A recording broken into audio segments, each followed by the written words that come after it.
అది అంటే ఇప్పుడు నార్మల్గా పోతరాజు గెటప్ అనేది పలానా ఈ క్యాస్ట్ వాళ్ళే వేయాలి, వీళ్ళు మాత్రమే వేయడానికి ఉంటుంది అట్లా అట్లా ఏమైనా ఉంటాయా, లేకపోతే అందరూ వేసుకోవచ్చా? లేదు మేడం, పోతరాజ్ అంటే నేను చెప్తున్నా కదా, పోతరాజ్కి ఈ పలానా క్యాషువల్ వేయాలని ఏం లేదు మేడం, ఎవరైనా వేయచ్చు.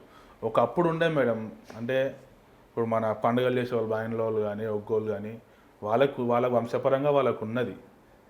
ఇది ఎవరు ఇంటి దేవుడు కాదు, ఎవరు ఇంట్లో పుట్టిన దేవుడు కాదు, ఇది ప్రజల దేవుడు.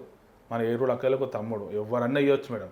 కానీ వేసే వాళ్ళకి ఏంటంటే దానికోసం తెలుసుకొని వేయండి.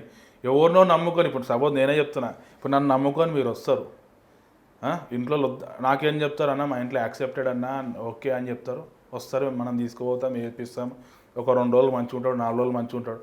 ఆ వారం రోజుల తర్వాత వానికి జ్వరం వచ్చి ఏమైనా వచ్చి అడ్డమరాడు అనుకో, ఆ పోతర వేసేందుకు ఇట్లా అయిందని చెప్తారు. వాడు తాగి వాడంతలో వాడు తాగి యాక్సిడెంట్ అయినా సరే ఆడు పోతర వేసి అందుకే యాక్సిడెంట్ అయింది అంటారు. మళ్ళీ నేను కడుపులో ఉన్న మందు గురించి మాట్లాడరు ఆడ, ఇటు తాగిన మందు నోపడి ఉంటుంది, దానికోసం ఎవరు మాట్లాడరు. అవును, ఈ మధ్య నేను చాలా సార్లు వింటున్నాను అనమాట. అంటే ఓన్లీ పోతరాజు బోనాల గురించి అనే కదా, జనరల్గా మనం ఇంట్లో కొత్తగా ఏదైనా పండగ చేసుకున్నా, కొత్తగా ఏమైనా చేసినా కూడా తర్వాత ఏదైనా చిన్న ఫీవర్ రాని, లేదంటే హెల్త్ ప్రాబ్లం రాని, యాక్సిడెంట్ కానీ ఇంకేదైనా అయితే దేవుడి మీద నెట్టేయడమే. ఆ దేవుని వేసుకోవడం వల్లనే ఇట్లయింది, ఆ గుడికి పోవడం వల్లనే ఇట్లయింది, అడిగి పోకపోతే అయిపో, అది చేయకపోతే అయిపో, దేవుడి మీద నెట్టేస్తూ ఉంటారు అనమాట. అదే మేడం, ప్రజలు మారాలంటున్నా. అందుకే కరెక్ట్గా ఇవి మనము అన్నం తినేటప్పుడు మనకి అన్నీ వస్తాయి, కలేపాకు వస్తుంది, అన్నీ వస్తాయి, అవన్నీ ఎందుకు తీసి పడేస్తాం మళ్ళీ? ఎందుకు తీయాలి మేడం? అది మనం తినేది వండుకునేది ఎందుకు కదా, ఎందుకు తినడానికే కదా. అది తీసేది ఎందుకు? మనం వేయకూడదు కదా. అది మనం తినేది కడుపు నిండా తిందామని వండుకున్నప్పుడు మళ్ళీ మనం తీసి ఏరి పడేస్తాం.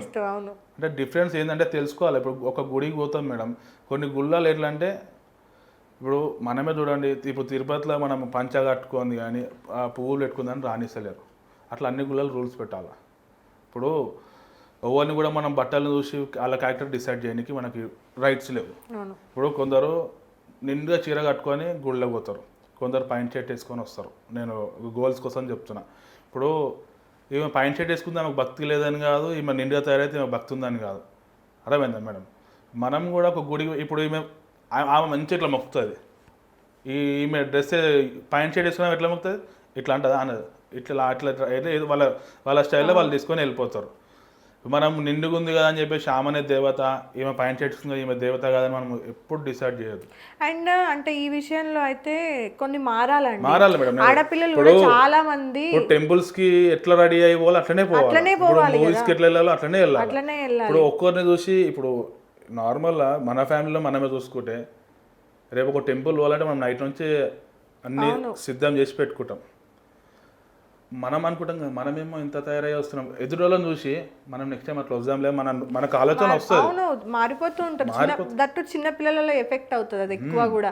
అంటే మన పద్ధతులు, మన కట్టుబాట్లు అవి వాళ్ళకి ఏం తెలియదు. అంటే గుడికి వెళ్ళాలంటే కొంతమంది కొన్ని గుళ్ళల్లో పంతులు బ్యాంగిల్స్ లేకపోయినా ఆడపిల్లలకి ఏమిటమ్మా బ్యాంగిల్స్ ఎందుకు లేని ఇమీడియట్గా తీసి ఇచ్చి వేసుకోమంటారు. అండ్ అబ్బాయిల్లో కూడా కొంతమంది నేను ఈ మధ్య గమనించాను అనమాట, చిన్న చిన్న బాక్సర్ షార్ట్స్ ఉంటాయి కదా, అవి వేసుకొని చిన్న బనియన్ వేసుకొని వచ్చేస్తూ ఉంటారు అనమాట. అంటే గుళ్ళల్లో కూడా అలాంటివి ఎందుకు పాటిస్తున్నారు? కొంచెం గుళ్ళు కూడా కొన్ని రూల్స్ పెడితే మంచిదేమో అనిపిస్తుంది నిజంగా. ఇప్పుడు వాళ్ళు రూల్స్ పెట్టాలా. ఇంకోటి ఏంటంటే మేడం, ఖచ్చితంగా దీని మీద రూల్ రావాలి. ఎందుకంటే మనం ఎట్లా అంటే మర్చిపోతున్నారు అసలుకి. ఇప్పుడు వచ్చే పిల్లలకి మనం ఏం చెప్పలేం. మనం ఒకప్పుడు ఇట్లా ఉండే అంటే నమ్మటట్లేదు. ఇప్పుడు అసలు మన టెంపుల్స్ మనమే కాపాడుకోవాలి, మన ఆచారాలు మనమే కాపాడుకోవాలి. ఇవన్నీ కూడా మళ్ళీ వచ్చే జనరేషన్స్కి ఇవ్వాలి అంటే మనం పాటించాలి, తప్పదు. కానీ మనకి ఇప్పుడు అందాల భావాలు అని చెప్పేసి వాళ్ళు ఎక్కడి నుంచి వచ్చి మన దగ్గర ట్రెడిషనల్ చీరలు కట్టుకొని ఉంటే వాళ్ళు ఎంత అందంగా కనిపించారు. వాళ్ళకి అది తీసేసి వాళ్ళకి పాయింట్ షర్ట్స్ షార్ట్స్ చేస్తే వాళ్ళు ఇంత అందంగా కనిపిస్తారా? వాళ్ళే చాలా సంతోషంగా ఫీల్ అవుతారు. మన తెలంగాణ చాలా కంట్రీస్ కి కూడా ఇష్టం, కానీ మన కంట్రీలో ఉన్న వాళ్ళకి ఏంటంటే అది బరువు. కొంతమందికి అది మాట చాలా మందికి కోపం వస్తుంది, కానీ కొంతమందికి అది ఇక కోపం వచ్చింది అంటే డెఫినెట్ గా వాళ్ళు పాటించట్లేరని. అదే నిజం మేడం, అర్థం. వాళ్ళే అంతమంది అంటే వాళ్ళు మంచి పొజిషన్లో ఉన్న వాళ్ళే వచ్చి కట్టుకొని మేము కూడా ఇట్లా ఉంటే మంచిగా ఉందని వాళ్ళ ఆలోచన వాళ్ళకు ఉంది. నేను చూసిన సోషల్ మీడియా వాళ్ళు పోస్టులు కూడా చేసినారు. వాళ్ళు ఇంకా వెళ్ళటం ఏంటంటే, వాళ్ళు మన ట్రెడిషనల్ చీరలు కట్టుకొని ఉన్న వాటికే లైక్స్ కానీ సోషల్ మీడియా చాలా వైరల్ అవే. వాళ్ళకి నార్మల్ షార్ట్స్ పైన చేసుకోవడానికి అంత రీచ్ లేదు. దానికి మన వాళ్ళు ఏమంటారు చెప్తా వినండి, వేరే కంట్రీ వాళ్ళు కట్టుకున్నారు కాబట్టి దానికి అంత వ్యూవర్షిప్ వచ్చింది. ఇదే మేము రోజు చీర కట్టుకొని రోజు చుడిదార్స్ వేసుకొని చున్నీస్ వేసుకొని మేము బయటకు పోతే కనీసం మాకు 2 లైక్లు కూడా రావు, 2 కమెంట్లు కూడా రావు అంటారు. అట్లనే ఉంటదండి, రివర్స్ మాట్లాడతారు ఏం మాట్లాడినా కూడా మర్చిపోతున్నారు అంతే.